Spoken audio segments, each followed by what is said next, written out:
What's going on, guys? Welcome to another episode of Lengua de la Liga. Obviously, this is going to be a solo show because all of my co-hosts were busy. Not a problem. I still wanted to make a quick video recapping everything that happened in La Liga this weekend because a lot went down. So, don't worry. Nobody bought out their contract. Nobody quit. The show will go on as it has been since the inception. Just this weekend is going to be just you and me. So strap in, hit subscribe for more La Liga content here on Deadball TV, and drop your biggest takeaway from Matchday 26 down below in the comments. Let's see if I can do this in one take. I'm going to try to do bite-sized takeaways from every single game. Hop through this. We'll bang this out in 10 minutes, and everybody can go have a great Sunday dinner with the fam. First game, Valladolid 1, Las Palmas 1. Sandro Ramirez put Las Palmas ahead first in this game. He's up to 8 goals, 3 assists, and just 18 starts this season. So pretty good season, maybe the best season ever for the ex-Barcelona man. But then Las Palmas got a red card. Valladolid equalized. And one crazy stat, Valladolid outshot Las Palmas 23-4 in this game, yet were unable to get the dub. And I don't think we're ever going to see Las Palmas, or should I say Valladolid, outshoot a team like that maybe ever again in the history of the top flight. Las Palmas have taken 2 points from their last 8 games. 6 L's, 2 draws after their really good start to life under their new manager. They've kind of fallen off since then.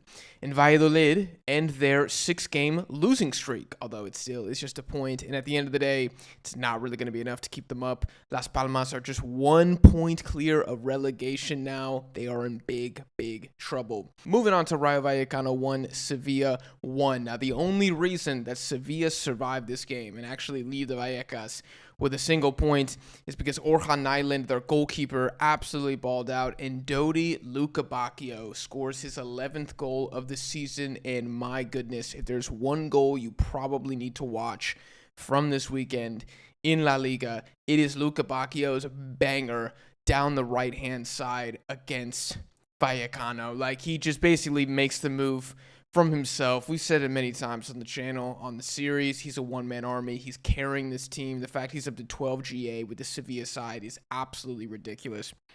More of an unreal stat for this fixture. Rayo have not beaten Sevilla now since 2012, and in the last 5 visits to the Vallecas from Sevilla, Rayo have not won any of those games. So this is continuing that kind of weird narrative where we feel like maybe this season specifically, Rayo at home have looked levels below what they had before. Good performances, but they're not getting the wins. And then you zoom out and just against Sevilla all the time. I guess Sevilla might be Rayo's bogey team, which is kind of weird, and I had no clue that that existed. But not a win since 2012 is pretty crazy. Rayo's European football hopes, they're not dead, but they're getting hit and beat up, and chunks of the armor are falling off every single weekend, especially with the rise of Real Betis, who of course we will get to soon. You just don't really see a world where Rayo squeak into Europe unless something disastrous happens with Villarreal or Atletico or something like that. I just feel like the points total right now, how many games we have left, it's looking insurmountable. And Sevilla are just going to continue to be mid. Girona 2, Celta de Vigo 2. I didn't really watch this game, but Girona failing to beat Celtic at home is never a good thing. Celta de Vigo are the 4th worst away side in La Liga, and Girona still couldn't get it done. The fall off from these guys is ridiculous. We've said it many times. They need to invest probably 80 to 120 million in the squad this summer. Or last season, it's just going to be a one-off that, we tell our kids as a bedtime story to put them to sleep, Real Betis upset Real Madrid 2-1 at the Estadio Villamarín. This is the big one from this weekend. There were a couple big ones, but this was the biggest one. And I believe this is Pellegrini's first ever win against Real Madrid as Real Betis manager. And it is Betis' first win against Madrid since 2020. This is now Real Madrid's 4th loss of the season. They slide to 3rd place in La Liga. 3 losses on the road all season. And now Atleti and Barcelona. Atleti are in 2nd, Barca in 1st. I'll get to them soon. The Betis glow up, just to end that circle continues, right? And I feel like Anthony is still getting all the headlines. I saw a lot of people screenshotting his 7.5 rating on football compared to Vinicius and Rodrigo. He was good this game, but for me, I'm going to keep saying it. Jesus Rodriguez, the academy guy on the left-hand side, like absolute beast, draws the penalty against Rudiger. He's been so freaking good. Isco was so freaking good, but there was one more player who really balled out in this game, and that is the U.S. men's national team's Johnny Cardoso, which is probably, we just saw his best ever Betis performance. I'm pretty comfortable saying that. Now this becoming a thing with Cardoso, where the better the team, the better he plays. He had a great performance against Atleti, and now, can you call him man of the match? I would call him man of the match performance against Real Madrid today, and I just want to see what Pochettino goes with for U.S. men's national team in the Nations League, because Tyler Adams is playing for Bournemouth, and he's playing well. Now you have Johnny Cardoso putting in these shifts in a team in La Liga and Real Betis that are making a push for Europe. Which one are you going to go with? I have no idea, but I'm very curious to see where that one goes. One talking point for Real Madrid, Vinicius' poor form continues. I believe he hasn't scored a La Liga goal since early January. Now, I don't think his performances have been bad. He was good in the Champions League against Manchester City, but it's kind of becoming an issue, man, where especially this season, Vinny's talking, his antics are now outperforming his play, right? That has been the greatest defense from, I guess, Madrista simps in the past is, well, yeah, he's complaining and he's a diva, but he's balling out. Well, now he's not balling out anymore, and he's still complaining. And he complained a lot in this game against Real Betis. I think he lost 11 duels or something, which he's the only player in Europe to lose double-digit duels in a game this season, multiple games like that this season. So it's not going well for Vinny. I'm not saying that he's a bad player. He's obviously a class player. But his poor form is an issue because we're at the business end of the season now. So if Rodrigo doesn't pick it up, if Vinny doesn't pick it up, they're going to be in trouble. No Jude, no party, I guess, for Real Madrid is something that we found out. Arda Güler's another kind of mini narrative that maybe we'll talk more as a squad next episode of Liga de la Liga with the whole crew. So hit subscribe for that because it's an interesting one. I don't want to go into it now, but bookmark that for next time.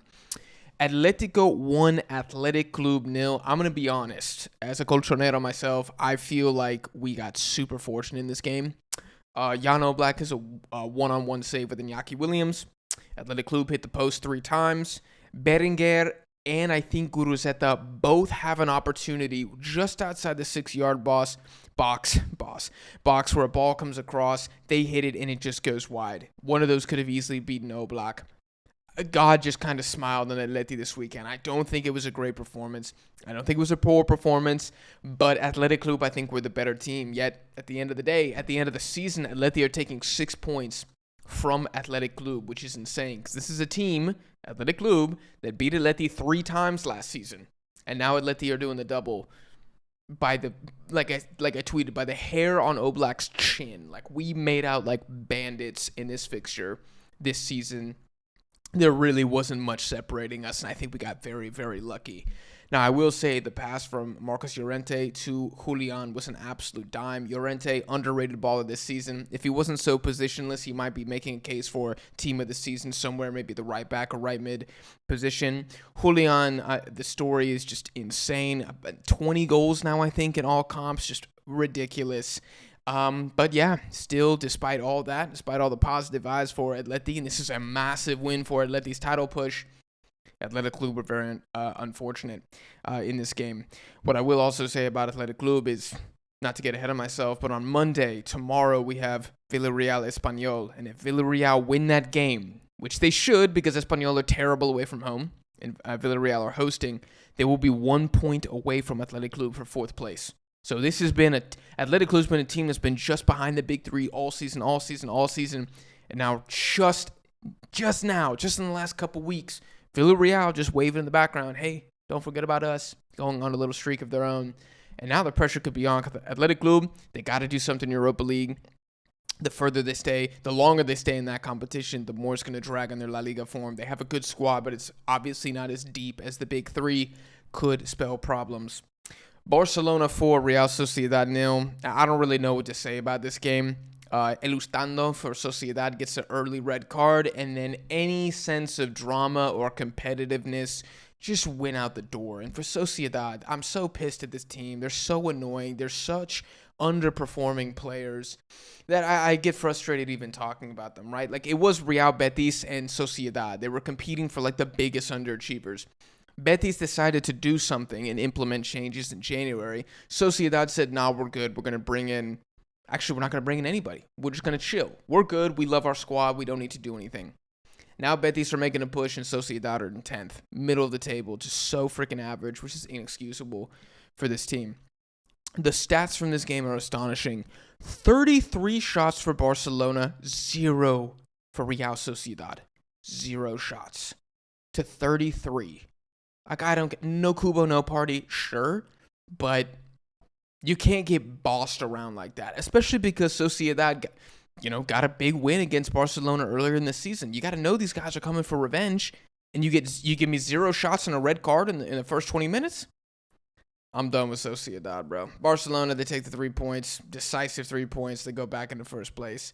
And Sociedad, the poor season continues. Lastly here, Mallorca drawing Alaves. Alaves are now 1 point away from safety. Mallorca have kind of reverted back to what we all expected from them, just like a pretty average team recently after having a very hot start to the season. And as of time of recording, Osasuna is leading Valencia 3-2 at home with 12 minutes left. And guess who got another penalty? That's right.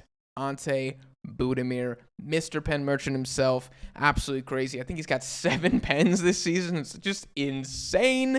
But regardless, still a good player. Still in the top 25 MVP rankings for this season. If you haven't seen that video, it's out now on the channel. I think I did a pretty good job. I touched on everything. Major takeaways. Betis still cooking. Real Madrid, big 3 points dropped.